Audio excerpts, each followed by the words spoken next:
నటరత్న ఎన్టీఆర్ ఒక ప్రక్క, నట సామ్రాట్ ఏఎన్ఆర్ మరో ప్రక్క హీరోలుగా తమ సత్తా చాటుతున్న తరుణంలో తెలుగు చిత్ర పరిశ్రమకు పరిచయమైన హీరో రామశర్మ మంచి సినిమాలు చేసి వారిద్దరితో పాటు తను కూడా ఉన్నానని నిరూపించుకున్నారు రామశర్మ. ఒక దశలో అక్కినేనిని దాటి రామశర్మ ముందుకు వెళ్ళిపోతాడని కూడా ఆ రోజుల్లో అనుకునేవారు.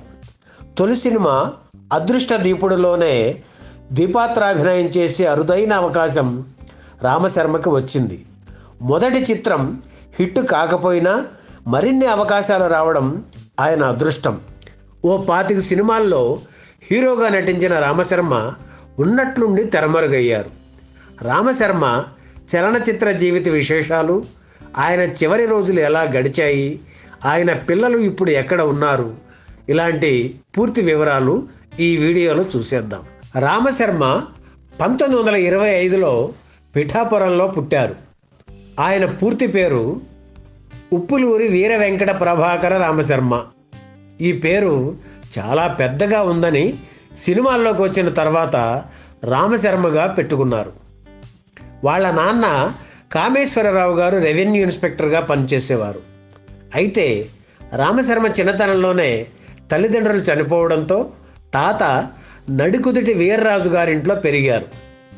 విభ్రమ తరంగిణి, విమర్శ తరంగిణి వంటి అనేక గ్రంథాలు రచించి విమర్శాదర్శక అనే బిరుదు పొందారు వీర్రాజు.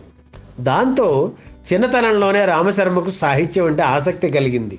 పిఠాపురం హై స్కూల్లో స్కూల్ ఫైనల్ చదివి కాకినాడ పిఆర్ కాలేజీలో బిఏ పూర్తి చేశారు. కాలేజీ చదివే రోజుల్లోనే నాటకాలు అంటే ఆసక్తి కలిగి సంస్కృతి అనే నాటకం రాయించారు. తోటి విద్యార్థులతో కలిసి ఆ నాటకాన్ని ప్రదర్శించారు. ఆ నాటకంలోని అభ్యుదయ భావాలను విప్లవ ప్రచారంగా అపోహపడి పోలీసులు రామశర్మ రూముకు వచ్చి సోదాలు జరిపి నాటకం రాతప్రతిని స్వాధీనం చేసుకున్నారు. అప్పటికి ఆయన సినిమా హీరో కాకపోయినా ఈ సంఘటనతో కాలేజీలో హీరో అయ్యారు. డిగ్రీ పూర్తి చేసిన తర్వాత ఉద్యోగం గురించి రామశర్మ ఆలోచించలేదు. సినిమాటోగ్రఫీ నేర్చుకుందాం అనుకుని బొంబాయి వెళ్ళి ఫజల్ భాయ్ ఇన్స్టిట్యూట్లో చేరారు. 3 నెలలకే ఫోటోగ్రఫీ అంటే ఆయనకు మొహం మొత్తింది. ఆ సమయంలోనే కెమెరామెన్ బాలసుబ్బారావుతో పరిచయం కలిగింది. మద్రాసు వెళ్ళి టెక్నికల్ డిపార్ట్మెంట్లో చేరాలని కోరిక కలిగింది. బొంబాయి నుంచి మద్రాసు వెళుతూ దారిలో విజయవాడలో దిగారు రామశర్మ. ఆ సమయంలో నాటక కళా పరిషత్తు సభలు జరుగుతున్నాయి. పాత మిత్రులు చాలామంది కలిశారు. విప్లవం అనే నాటకంలో నటించారు. అప్పుడే ఎన్టీఆర్తో రామశర్మకు పరిచయం కలిగింది. ఆ తర్వాత మద్రాసు వెళ్ళే ఆలోచన మానుకుని ఏలూరులో జరిగిన పరిషత్ నాటకాల్లో ప్రదర్శించిన గౌతమ బుద్ధలో సిద్ధార్థుడి పాత్ర పోషించారు రామశర్మ. ఆయన నటనకు ఎన్నో ప్రశంసలు లభించాయి. ఆ తర్వాత పిఠాపురం వెళ్ళిపోయారు. వాళ్ళ ఊరివాడైన పంతం చిన్నారావు సినిమా తీయడానికి మద్రాసు వెళుతూ రామశర్మను తీసుకెళ్లారు. సినిమా స్టార్ కావాలనే ఆలోచన అప్పటికి రామశర్మకి లేదు. రోజులు గడుస్తున్నాయి కానీ చిన్నారావు మాత్రం సినిమా తీయలేకపోయారు. రామశర్మ మద్రాసులోనే ఉండిపోయారు. ఆయన చిత్ర పరిశ్రమలోకి అడుగుపెట్టడానికి ఒక రకంగా నాగయ్య కారకులు అని చెప్పాలి.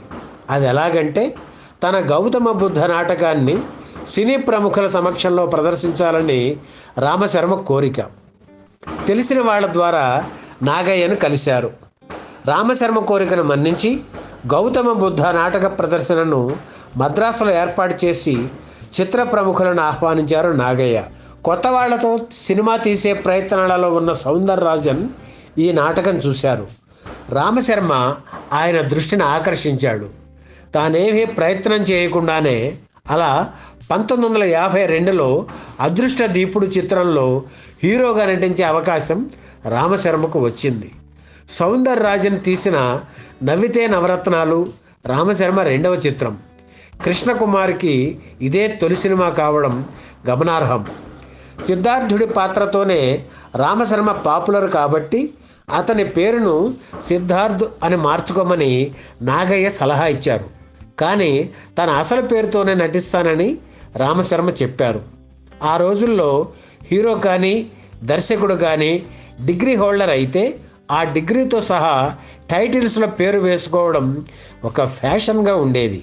అలాగే రామశర్మ నటించిన చిత్రాల టైటిల్స్లో రామశర్మ బిఏ అని వేసేవారు. దాదాపు 25 చిత్రాల్లో హీరోగా నటించారు రామశర్మ.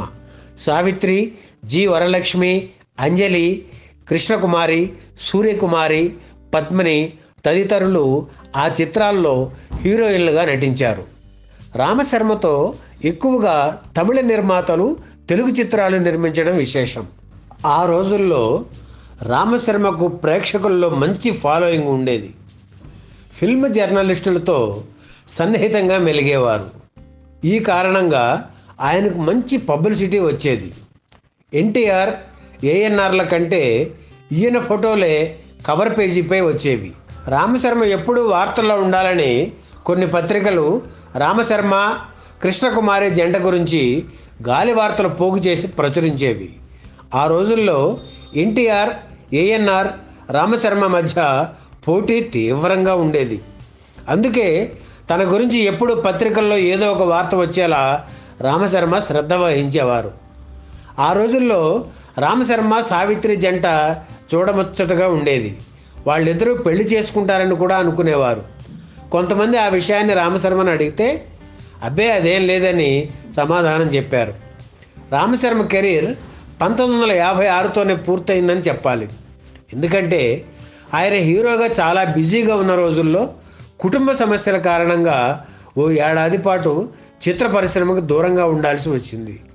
ఆ సమస్యలను పరిష్కరించుకొని తిరిగి మద్రాసు వచ్చేసరికి ఆయన స్థానాన్ని అనేక మంది కొత్త తారులు ఆక్రమించారు.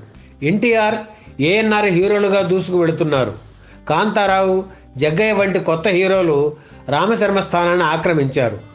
ఇక చేసేది లేక బతుకు తెరువు కోసం చిన్న చిన్న పాత్రలు వేయడానికైనా ఆయన సిద్ధపడ్డారు. అవి కూడా కొంతకాలమే.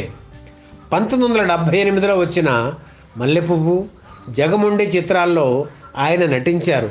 కానీ అవేమీ పెద్దగా చెప్పుకునే వేషాలు కాదు.